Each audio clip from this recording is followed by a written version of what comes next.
to set. Camera speed. Sound production, take one. Action! It's time, aka Powders. So, the fiance and I, we spent the last couple nights watching all of these recommended episodes.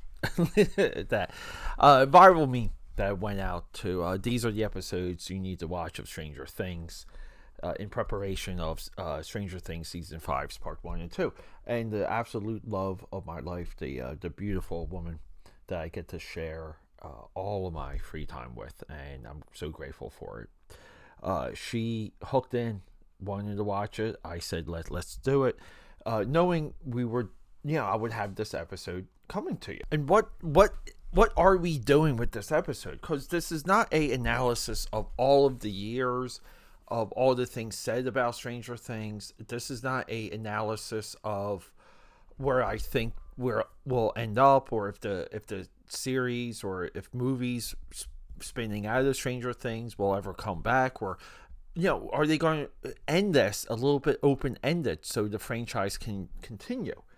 This episode is in, and welcome back, guys, aka Pad the Film Buff, the greatest film podcast, pop culture podcast in the entire universe. Thank you for joining me. Subscribe, support, leave a comment. With all that out of the way, we do a lot of episodes where I just sit down.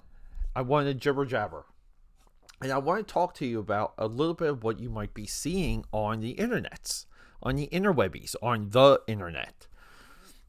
And it's this: the last big pop culture event is going to be Stranger Things, and in some way, that's completely true, but it's in a very small way because pop culture shifts. See, when Avengers Endgame dropped, people said this is the last big giant movie, like the last movie like this. This is the last of it. So we get like the Rise of Skywalker. We get like 2 Star Wars movies that get this energy and this fever. And some of these Marvel movies got it. And then we had Infinity War. Then we had Endgame. Not quite there since Endgame. But since Endgame, I mean, people flipped out over the F1 movie. People flipped out over Top Gun Maverick. People didn't flip out for Tron. Or didn't flip out for Thunderbolts or Fantastic Four. Or, I mean, the new Superman movie. Various levels of success. But a lot of people went back to the theater multiple times for Superman. So, it's there.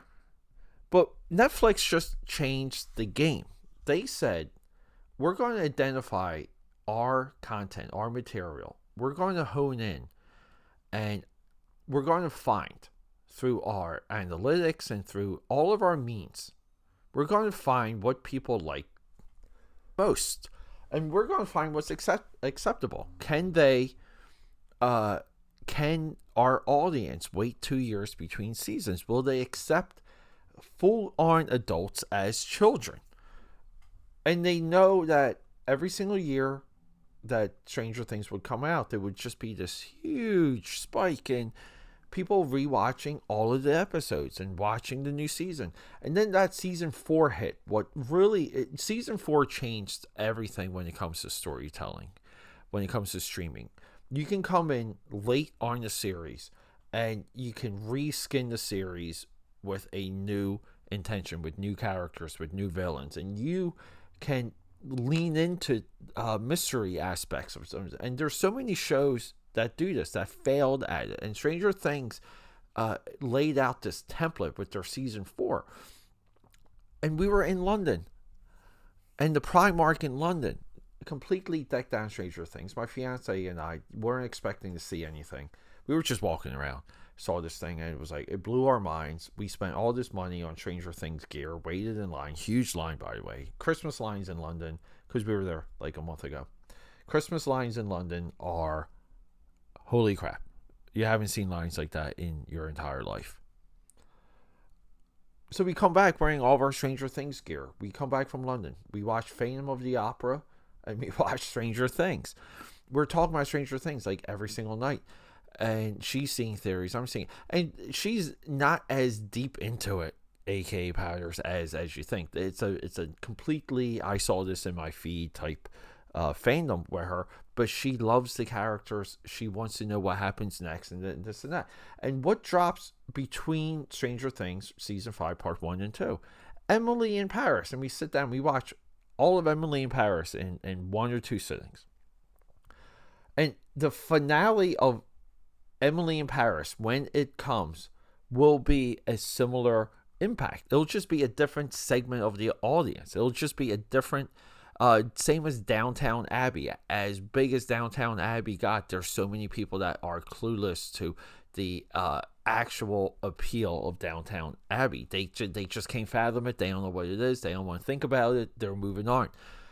Believe me, AKAPADers, as big as Stranger Things seems right now, there's people that just don't care about it. And this is more of a definition of the marketplace of consumption, where there's so many streaming services. There's people right now discovering Peacemaker for the first time and loving it, and watching the Superman movie, and then watching season 2 and digging all of the connections and all the retcons and all the things that they do.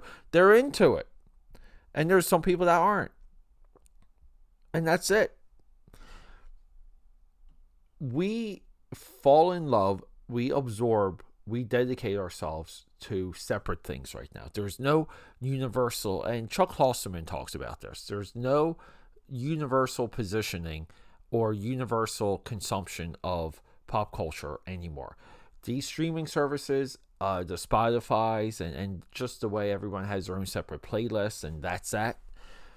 We fall in love with things the person next to us have never heard of, and this is an absolute reality. I know people that love Tulsa King. They absolutely love that show. I haven't watched a lick of it. I haven't watched a lick of Yellowstone or a lick of the Jack Reacher. And I know some of these shows because I TikTok just feeds me clips about this stuff.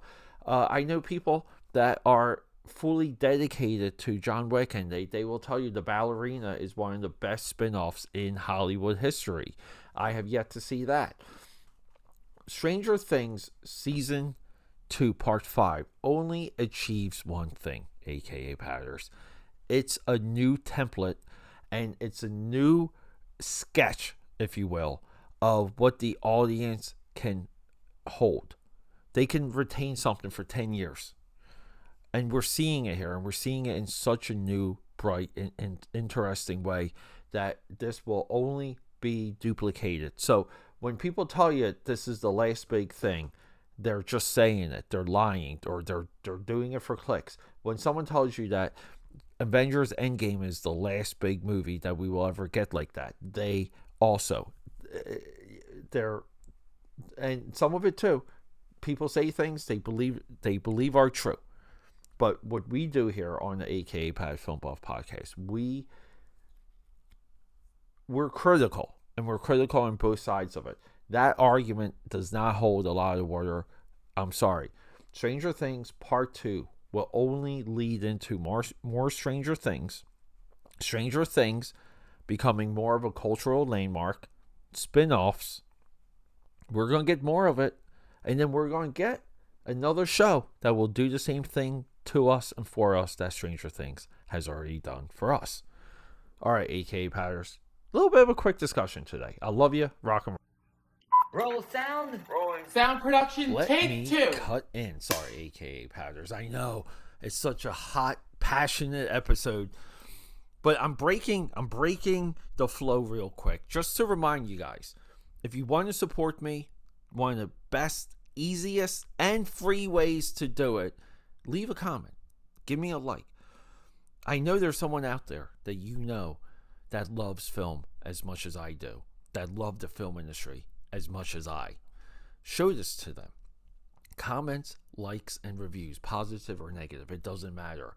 We need to increase our reach, and to do that requires your involvement in everything that I do. We're linked. We're forever bound. You're the membrane. I'm the muscle. So guys, let's just do it. One review. Do you have it in you? Okay, back to the show.